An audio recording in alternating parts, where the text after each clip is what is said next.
नमस्कार दोस्तों। मेरा नाम प्रदीप है। मैं ट्यूटोरियल वेबसाइट डॉट कॉम में आपका स्वागत करता हूं। दोस्तों, प्रीवियस वीडियो में हमने देखा था इसमें कि जैसे हम रिडायरेक्ट हो रहे थे डैशबोर्ड पे, तो डैशबोर्ड पे न यहाँ पे हमारा मेन्यू भी नहीं आ रहा था। मेन्यू भी नहीं आ रहा था, साथ में इसकी जो मतलब लिमिटेशंस लगानी थी या जो भी था सिक्योरिटी लगानी थी कि डायरेक्टली ये पेज ओपन ना हो सके अगर यूजर लॉगिन नहीं है तो इसके लिए सबसे पहले हम अभी जो काम करने जा रहे हैं वो जा रहे हैं कि मेन्यू के लिए हर यूजर, चाहे वो एम्प्लॉय हो एडमिन हो, सबका अपना अपना डैशबोर्ड होगा। तो सबके अपने अपने यूआरएल होंगे, एक्सेस यूआरएल हेडर में। तो उसके लिए हम काम करने जा रहे हैं। चलते हैं अपने कोड की तरफ। दोस्तों, हमने ये एडमिन का सबसे पहले करते हैं। एडमिन में हमने डैशबोर्ड का पेज बनाया था। इसमें नॉर्मल अभी हम क्या रखे थे? नॉर्मल हमने अभी रखा था ये कोड। ठीक है, तो इसमें तो आ नहीं रहा है। और बैक चलते हैं। अब आप देखोगे अपना लॉगिन पेज या फिर रजिस्टर पेज ओपन करेंगे हम, तो आप इसमें देखेंगे कि आप हमने इसमें क्या है, HTML कोड बनाया था। जैसे कि HTML कोड है पूरा का पूरा, यहाँ तक हमारा हेडर था। यहाँ पे आप पार्ट देखोगे तो ये हेडर का पार्ट है। तो हम करेंगे क्या, सबसे पहले हम काम करते हैं, हम यहाँ से हेडर तक का पार्ट कॉपी कर लेते हैं। हेडर क्या, कंटेनर तक का पार्ट, यहाँ मतलब सारा कोड ही एक बार कॉपी कर लेते हैं। ठीक है, और इसको डैशबोर्ड पे, जो एडमिन का डैशबोर्ड हमारा ये है, एडमिन के डैशबोर्ड पे पेस्ट कर देते हैं। ठीक है, सेव कर दिया हमने। अब अगर आप एडमिन का डैशबोर्ड देखोगे तो आपको कैसा दिखेगा, मैं आपको अब आपका एडमिन का डैशबोर्ड ऐसा दिख रहा है।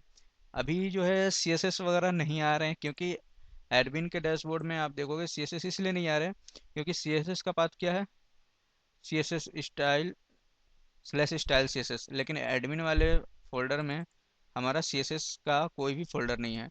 तो उसके लिए हमें क्या करना है, यहाँ डबल डॉट स्लैश करेंगे तो ये जो अब CSS कैच करेगा वो हमारे फोल्डर के बाहर, एडमिन के फोल्डर के बाहर का जो ये CSS है इसको कैच करेंगे। मतलब ये डायरेक्टरी को हमने जो यहाँ पे बाहर की डायरेक्टरी से कनेक्ट कर दिया, बाहर के जो CSS फोल्डर की डायरेक्टरी उससे कनेक्ट कर दिया। अब इसको आप रिफ्रेश करेंगे तो अब देखिए यहाँ पे आपको चीज़ें दिखने लगी। ठीक है, अब आते हैं कि हमारा इस डैशबोर्ड में हम जो यहाँ पे लॉगिन फॉर्म देख रहे हैं इसकी हमें कोई रिक्वायरमेंट नहीं है, क्योंकि हमारा इसमें लॉगिन फॉर्म की कोई ज़रूरत ही नहीं है हमारे इस कोड के अंदर में। तो इससे पहले, सबसे पहले हम इस कोड को हटा देंगे यहाँ से, क्योंकि ये हमारे रिक्वायरमेंट की नहीं है। ठीक है, अब दोबारा से रिफ्रेश करेंगे। अब ये अभी भी बचता है कंटेनर। अब कंटेनर की भी हमें रिक्वायरमेंट नहीं पड़ेगी, क्योंकि ये कंटेनर भी हमारे किसी काम का नहीं है फिलहाल। तो हम इसको भी रिमूव कर देते हैं और यहाँ पे PHP कोड में ही लिख देते हैं, इको करते हैं,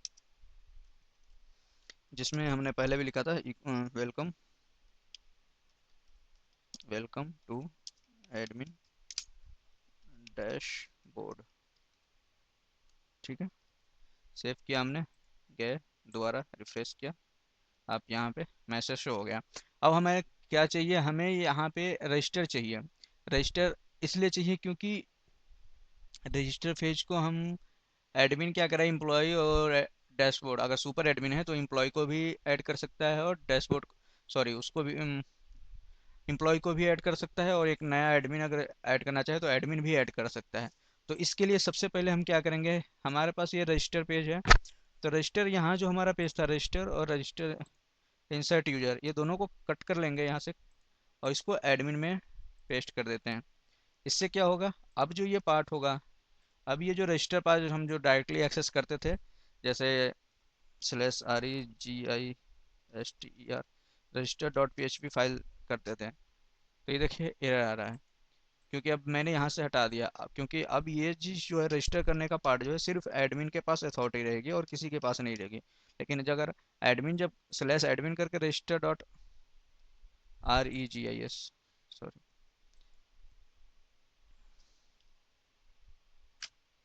तो ये सिर्फ एडमिन के पास हो गया। अब इसमें भी देखिए CSS की इशू आ रही है, क्योंकि हमने यहाँ पे चेंज कर दिया है पार्ट को। तो हम यहाँ पे इसमें भी CSS की फाइल को बाहर की ओर कर देते हैं, तो ये ताकि ये कैच कर ले। अब कंट्रोल F5 करेंगे, अब यहाँ पे आने लगा। अब आते हैं दूसरे पार्ट में, इंसर्ट यूजर वाले में भी जो चीज़ें हैं बाहर की वो भी देख लेते हैं। अब यहाँ पे क्या था, रजिस्टर डॉट PHP, ये ठीक है, इसमें कोई इशू नहीं है। ठीक है, अब एक चीज़ और, अब आप देख रहे हो कि जितने सारे पेजेज हैं मेरे, मतलब डैशबोर्ड का है, इंसर्ट का है, जो भी होगा मेन्यू तो हमारा सेम रहेगा सब में। चाहे वो रजिस्टर के पेज पे जाएं, चाहे हम रजिस्टर पेज पे जाएं, या फिर आप डैशबोर्ड पेज पे जाओगे, slash DASHBOARD dashboard dot PHP file, इस पे जाइए। दोनों में हमारा मेन्यू सेम है। तो इसके लिए अगर हम हर पेज पे अगर मेन्यू लिखते रहें तब तो बहुत ज़्यादा प्रॉब्लम हो जाएगी। हर पेज पे अगर आप मेन्यू को ही डिफाइन करना पड़े आपको, हर पेज पे, यहाँ पे भी रजिस्टर पे, और ज़्यादा पेज बनाने जा रहे हैं, मतलब आप मान लीजिए 30 से 40 पेज बनता है, अभी और भी सारे काम करने हैं, तो सब पे हेडर लगाना पड़ेगा। अब मान लीजिए किसी हेडर के किसी फाइल में चेंज करना है, या लिंक चेंज करना है हेडर में, तो उसके लिए फिर सभी पेजेस को क्या होगा, ओपन करो, उसका कोड चेंज करो, हर पेज में चेंज करना पड़ेगा। तो इससे बचने के लिए कि एक जगह चेंज करें हर पेज पे हेडर पे चेंज हो जाए, उसके लिए हम क्या करते हैं, एक सेपरेट हेडर ही बना देते हैं। हेडर की जो फाइल है वो सेपरेट ही कर देते हैं। तो उसके लिए जो हेडर स्टार्ट हो रहा है जहाँ पे, और जहाँ पे एंड हो रहा है, वहाँ तक के सारे कोड को कट कर लेते हैं, एक न्यू फाइल बनाते हैं, ठीक है, उसमें पेस्ट कर देते हैं। तो ये सिर्फ हेडर का जो पार्ट है वो यहाँ पे पेस्ट हो गया। फिर इसको सेव कर लेते हैं। ये हम एडमिन वाले पार्ट में ही सेव करते हैं, उसको नाम देते हैं हेडर डॉट PHP। ये सेव हो गया।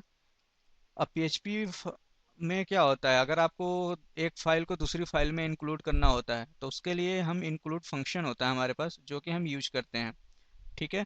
तो उसके लिए यहाँ पे बॉडी आ गया, बॉडी के बाद हमने हेडर हटाया, तो अब हेडर की फाइल को हमें इंक्लूड करना है। क्योंकि ये हेडर की फाइल, आपको एक चीज़ दिखा दे, यहाँ पे बन चुका है, बट ये फाइल अभी तक हमने रजिस्टर में से कोड तो हटा दिया, बट ये फाइल इंक्लूड नहीं कराया है। तो अगर अभी आप इसको मैं हटा दूँ 1 सेकंड के लिए, अगर Ctrl+F करता हूँ, सेव करता हूँ, फिर रजिस्टर पेज ओपन करता हूँ,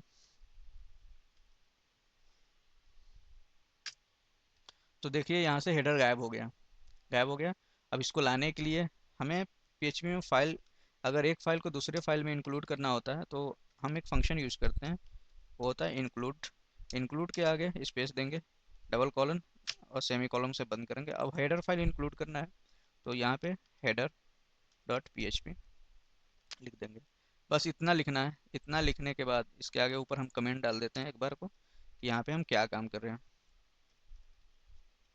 including header, including header, GADER header, including header, ठीक है। यहाँ पे हमने कमेंट कर दिया, और एंड भी कर देते हैं। इंक्लूड कर दिया तो एंड भी होगा, एंड, ठीक है।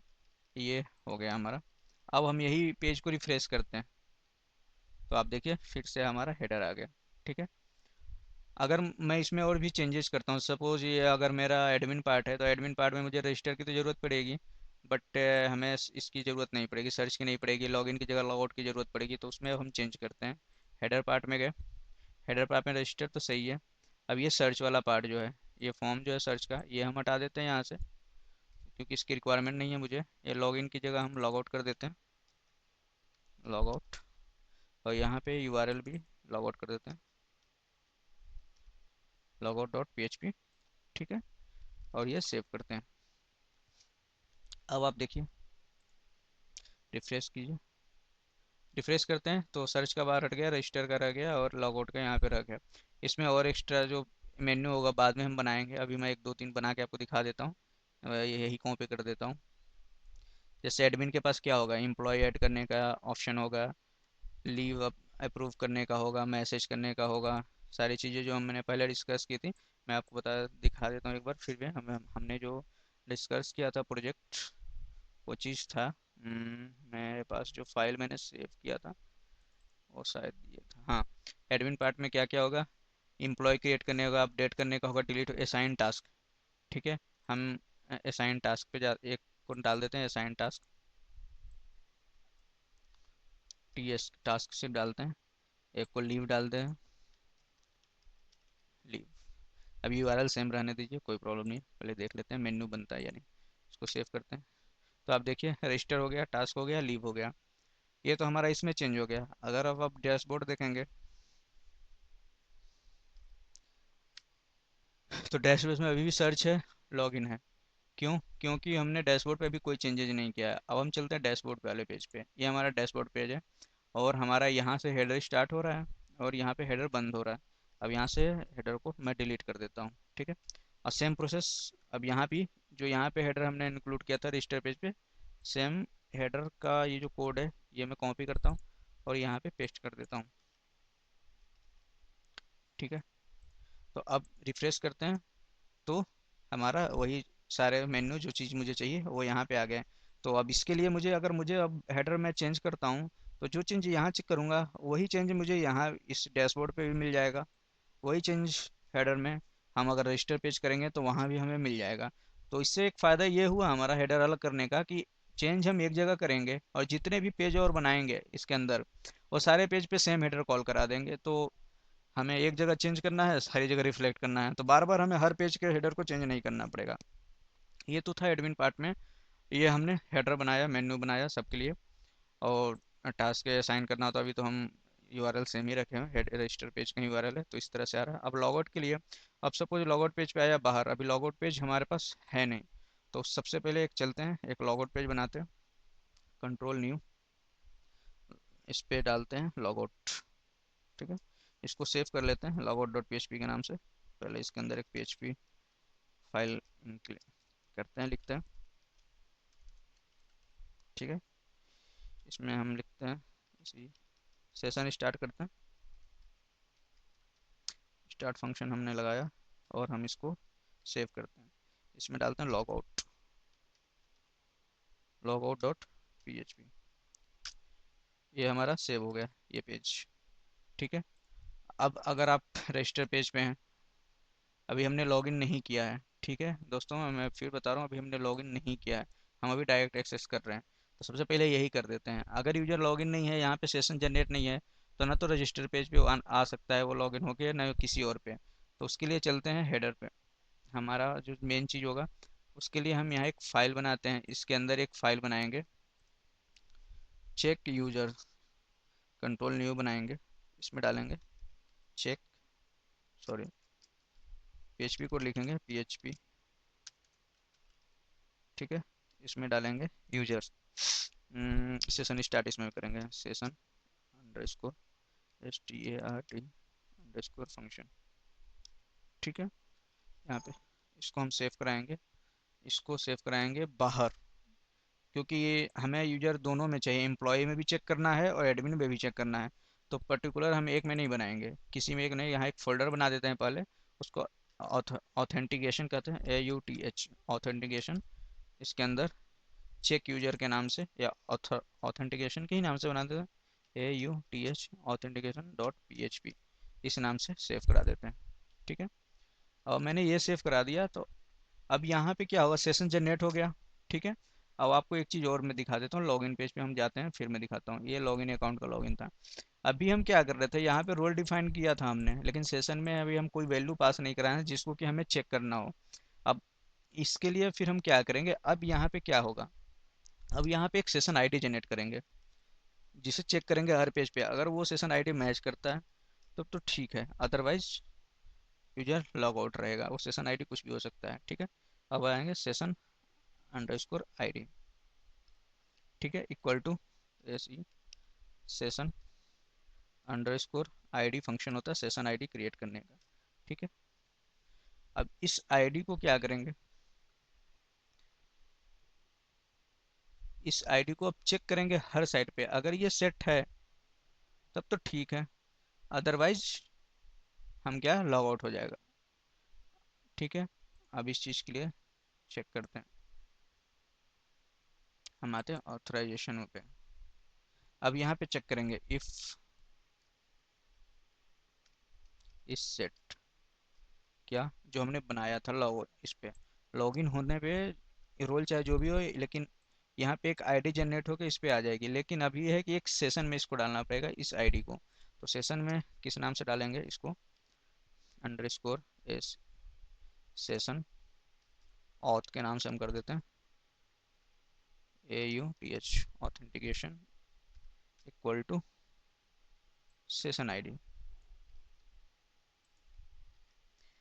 अब इसको हम हर जगह चेक कराएंगे, ये मैंने सेव कराया। अब इस पार्ट को हम यहाँ चेक कराएंगे, अगर ये सेट है तब तो ठीक है। ठीक है, अगर ये सेट नहीं है, एक सेकंड दोस्तों, अगर ये सेट नहीं होता है तो हमको रीडायरेक्ट कराना होगा लॉगिन पेज पे। तो यहाँ पे नॉट के लिए यहाँ पे नॉट का लगा देते हैं साइन। ये क्या करता है, चेक करेगा इफ़ यूजर, जो ये session under score auth is not set, तो इसको रीडायरेक्ट करना है हेडर। ठीक है, हेडर के अंदर आएगा लोकेशन, जो हमने पहले लिखा था, CALOCATI, लोकेशन। और इसके अंदर जाएगा double dot slash login, login dot PHP पे रिडायरेक्ट कर देगा। अगर ये सेशन सेट नहीं है तो, अगर सेशन सेट होगा तब तो कोई प्रॉब्लम नहीं आएगी। ठीक है, अब ये फाइल हमारा सेव है। अब इस फाइल को सभी डैशबोर्ड हो, लॉगिन पेज हो, अब जो भी फाइल आएगी उनमें ऊपर में क्या आ गया, ये अब सेशन यहाँ पे लगाने की ज़रूरत नहीं है।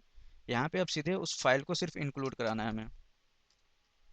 इंक्लूड, INCLUD, इंक्लूड,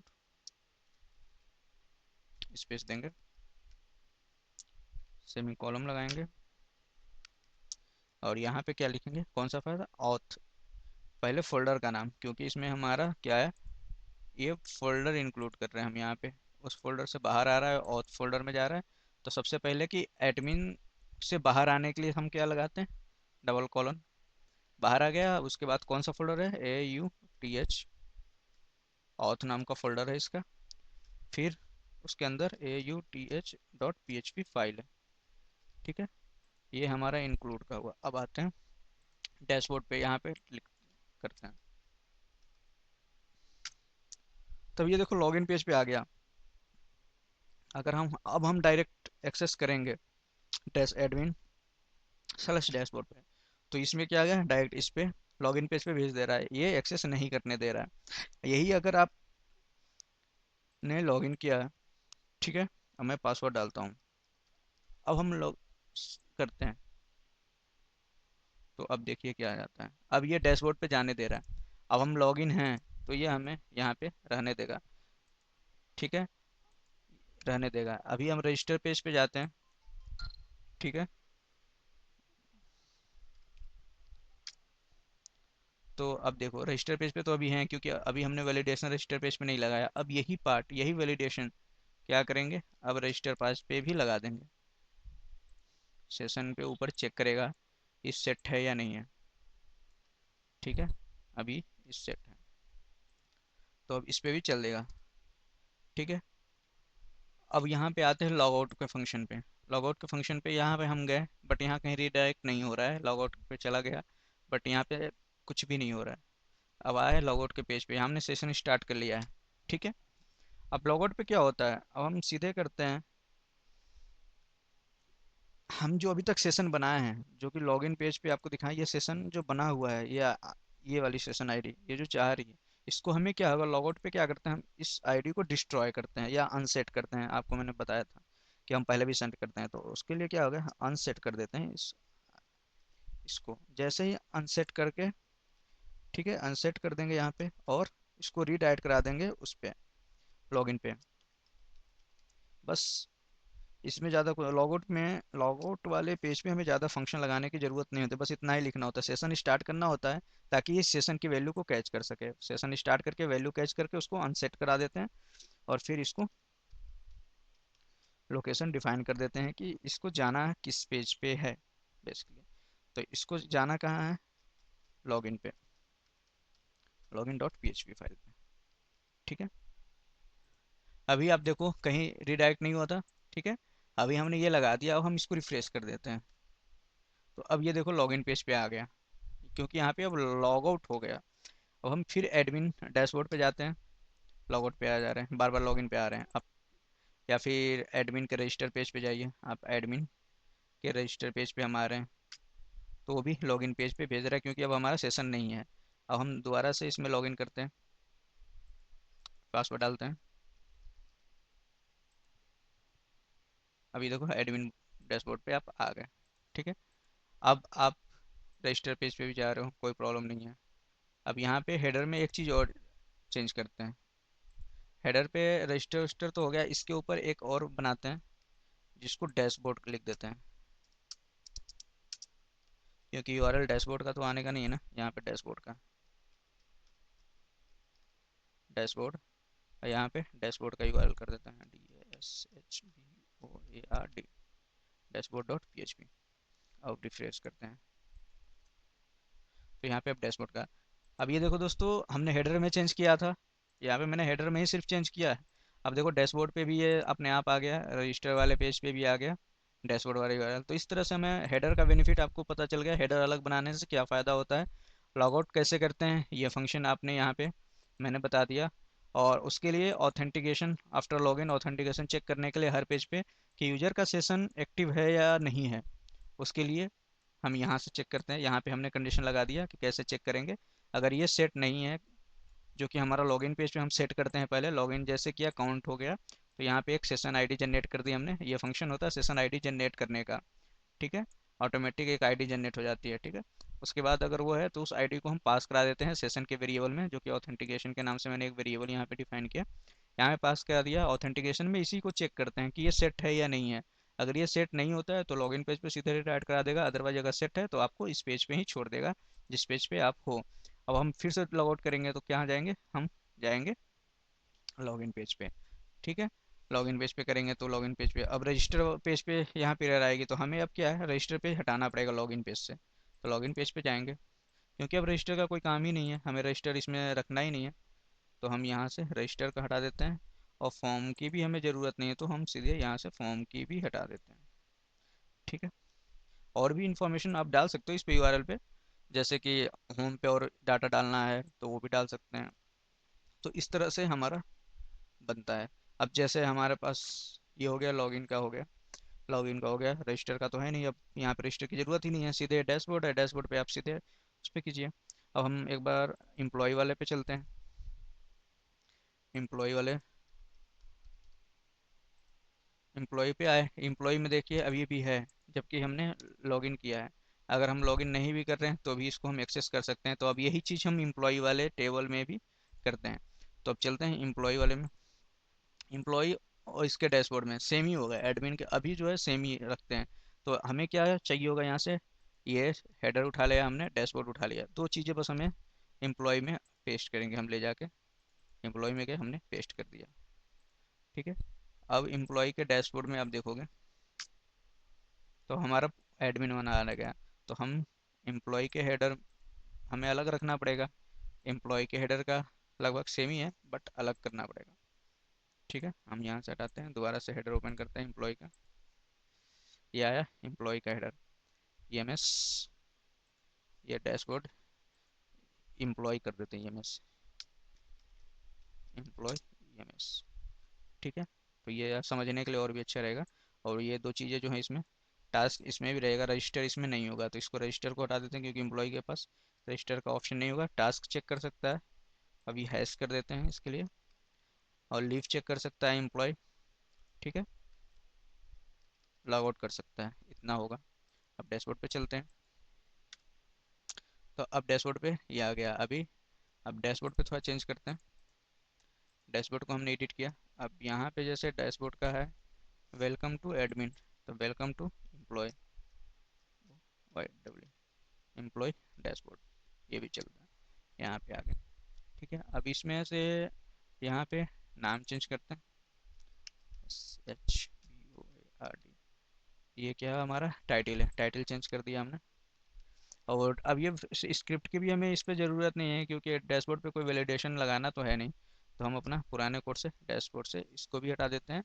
और एक बार जाके एडमिन के फोल्डर में जाते हैं, इसमें भी स्क्रिप्ट का जो भी इशू है वो सारे हटा देते हैं। जैसे यहाँ भी डैशबोर्ड डिफाइन करते हैं, डैशबोर्ड टाइटल चेंज कर दिया, और ये स्क्रिप्ट हटा दिया क्योंकि स्क्रिप्ट की हमें ज़रूरत नहीं है। तो कोड भी कम होगा, जितना कम कोड स्क्रिप्ट और कोड कम होगा उतना हमारा हेल्दी होगा। ठीक है, अब इसमें भी ऑटोमेटिक आप देखोगे, इसमें ऑटोमेटिक भी, अब अगर आप लॉग आउट करते हैं, आप लॉग आउट करते हैं यहाँ पे एम्प्लॉय में क्या है कि लॉग आउट का भी आप देखो एडमिन में तो हमने लॉगआउट का बनाया था लेकिन एम्प्लॉय में नहीं बनाया था, तो एम्प्लॉय एडमिन से लॉगआउट पेज को भी कॉपी करते हैं और एम्प्लॉय में पेस्ट कर देते हैं। क्योंकि ये सब कोड कॉमन ही होंगे तो कोई प्रॉब्लम है नहीं। अब ये लॉगआउट हो गया, इसमें आ गया। अगर अब आप वही चीज़ एम्प्लॉय के भी यूआरएल को अगर एक्सेस करते हैं आप, डैशबोर्ड को आप विदाउट लॉगिन एक्सेस करना चाहेंगे तो लॉगिन पेज पे ही आ जाएंगे, जब तक कि आप इसमें लॉगिन नहीं करेंगे। तो ये देखिए अब आया एम्प्लॉय के टेबल में। तो दोस्तों इस तरह से हम एम्प्लॉय को लॉगआउट का ऑप्शन और कैसे ऑथेंटिकेशन चेक करते हैं, उसके लिए यहाँ ऑथेंटिकेशन फोल्डर में मैंने कोड बताया कि ऑथेंटिकेशन चेक करने के लिए हमने आपको बताया यहाँ पे सीधे हम सेशन जो लॉगिन टाइम पे जो हम सेशन यहाँ क्रिएट कर रहे हैं, सेशन आईडी वही यहाँ पे चेक कराते हैं। अगर ये सेट है तब तो ठीक है, लॉगिन कर सकता है पेज को, अदरवाइज लॉगिन पेज पे रीडायरेक्ट करा जाएगा। और लॉगआउट पेज पे सिर्फ दो कोड लिखने, 3 लाइन का कोड होता है जिसमें सेशन स्टार्ट करते हैं। फिर ये जो सेशन जो वेरिएबल हम यहाँ पे लॉगिन के समय में हम पास कराते हैं, जिसको हम चेक कर रहे हैं यहाँ पे, उसको हम अनसेट कर देते हैं, यानी कि डिलीट कर देते हैं। तो जब ये सेशन दोबारा से जब कोई वो पेज को एक्सेस करता है, सपोज डैशबोर्ड को एक्सेस करता है इस पेज को, ठीक है, तो वो ऑथेंटिकेशन पेज पे आता है और फिर यहाँ चेक होता है कि ये सेट है या नहीं। लेकिन जब आप डिलीट कर चुके हैं तो सेट नहीं होता है, यानी कि कंडीशन यहाँ फॉल्स होती है। तो ये कंडीशन तो ट्रू होती है यहाँ पे कि सेट नहीं है, क्योंकि यहाँ पे हम नहीं चेक कर रहे हैं। तो सेट नहीं है तो सीधे लॉगिन पेज पे रीडायरेक्ट करा देता है। तो इस तरह से सेशन कैसे जनरेट करते हैं, कैसे पास कराते हैं दूसरे पेज पे, कैसे हम ऑथेंटिकेशन चेक करते हैं और कैसे हम लॉग आउट करते हैं, ये कंप्लीट हो गया आज। तो आज के लिए इतना बहुत है और यहीं रखते हैं। आगे के जो आगे नेक्स्ट वीडियो में अब इसके अंदर का पार्ट बनाएंगे, कैसे यूजर को टास्क देंगे, कैसे यूजर उसको चेक कर पाएगा, एडमिन कैसे उसको असाइन कर पाएगा इसके रिगार्डिंग। क्योंकि हमारे जो इसमें हमने जो टॉपिक उठाया था ये हमारा टॉपिक फेज है, जिसमें से एक फेज तो हमारा कंप्लीट हो गया एडमिन का, क्रिएट डैशबोर्ड, और एम्प्लॉय का लॉगिन और डैशबोर्ड, इसका भी कंप्लीट हो गया। डैशबोर्ड पे कैसे चीज़ें शो होंगी वो हम देखेंगे, क्या क्या हमको सेव कराना है। ठीक है। अब आप अगर हमें फेसबुक पे चाहते हैं तो आप हमें, दोबारा से बता रहा हूँ, फेसबुक पे आप facebook.com/ट्यूटोरियल वेबसाइट आप चेक कर सकते हैं। ट्विटर पे twitter.com/गुरुजी ट्यूटोरियल्स, यहाँ से भी आप हमें फॉलो कर सकते हैं। और हमारे यूट्यूब चैनल को सब्सक्राइब जरूर करें अगर अभी तक आपने किया नहीं है तो, ताकि आपको आने वाले वीडियो में लेटेस्ट वीडियो की जानकारी मिल जाए। और नोटिफिकेशन बार पे भी क्लिक करें ताकि आपको जैसे ही कोई वीडियो अपलोड हो ऑटोमेटिक वीडियो मिल जाए, नोटिफिकेशन मिल जाए। ठीक है दोस्तों, आज के लिए इतना बहुत होता है और यहीं पे रोकते हैं। नेक्स्ट वीडियो में हम देखेंगे आगे का प्रोसेस कैसे करते हैं। तब तक के लिए बाय बाय, टेक केयर।